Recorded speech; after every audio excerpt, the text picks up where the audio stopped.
Kedaulatan bangsa Indonesia merupakan sebuah tantangan, bahkan ancaman. Dengan adanya kebijakan tersebut, mudah membuat rakyat Indonesia berbeda pendapat yang dapat membuat emosi lepas kendali.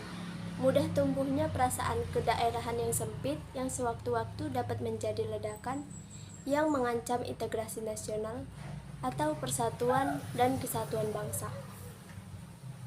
Oleh karena itu, segenap warga negara mesti mewaspadai segala bentuk ancaman yang dapat memecah belah bangsa Indonesia, dengan senantiasa mendukung segala upaya atau strategi pemerintahan dalam mengatasi berbagai ancaman tersebut. Dalam membangun integrasi nasional, bangsa Indonesia selalu dihadapkan pada ATHG, yaitu suatu ancaman merupakan suatu hal atau usaha yang bersifat mengubah atau merombak kebijaksanaan yang dilakukan secara konstitusional, kriminal, serta politik. Tantangan merupakan suatu hal atau usaha yang bertujuan atau bersifat menggugah kemampuan. Hambatan merupakan suatu hal atau usaha berasal dari diri sendiri yang bertujuan melemahkan atau menghalangi secara tidak konstitusional. Gangguan merupakan usaha dari luar yang bertujuan melemahkan atau menghalangi secara tidak konstitusional. Posisi silang negara Indonesia tidak hanya meliputi aspek kewilayahan saja, melainkan meliputi pula aspek-aspek kehidupan sosial.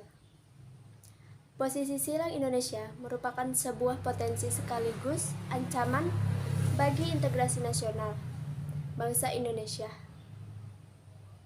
Dikatakan sebuah potensi karena akan memberikan dampak positif bagi kemajuan bangsa Indonesia, serta akan memperkukuh keberadaan Indonesia sebagai negara yang tidak dapat disepelekan.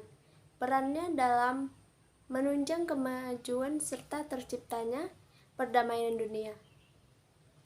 Akan tetapi, posisi silang ini juga menjadikan Indonesia sebagai negara yang tidak terbebas dari ancaman yang dapat memecah belah bangsa.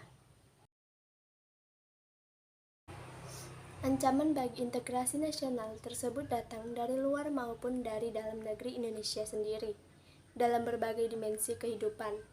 Strategi pertahanan dan keamanan negara untuk mengatasi berbagai macam ancaman militer dilaksanakan dengan menggunakan sistem pertahanan dan keamanan. Ancaman yang dihadapi oleh bangsa Indonesia dalam membangun integrasi nasional tidak hanya bersifat militer, tetapi ancaman non-militer pun tidak kalah bahayanya. Oleh karena itu, diperlukan strategi pertahanan non-militer yang tidak kalah hebat dengan strategi untuk mengatasi ancaman militer. Strategi pertahanan non-militer merupakan segala usaha untuk mempertahankan kedaulatan negara, keutuhan wilayah, Negara Kesatuan Republik Indonesia, dan keselamatan segenap bangsa dari ancaman ideologi, politik, ekonomi, sosial, budaya, keamanan, teknologi, informasi, komunikasi, keselamatan umum, dan hukum.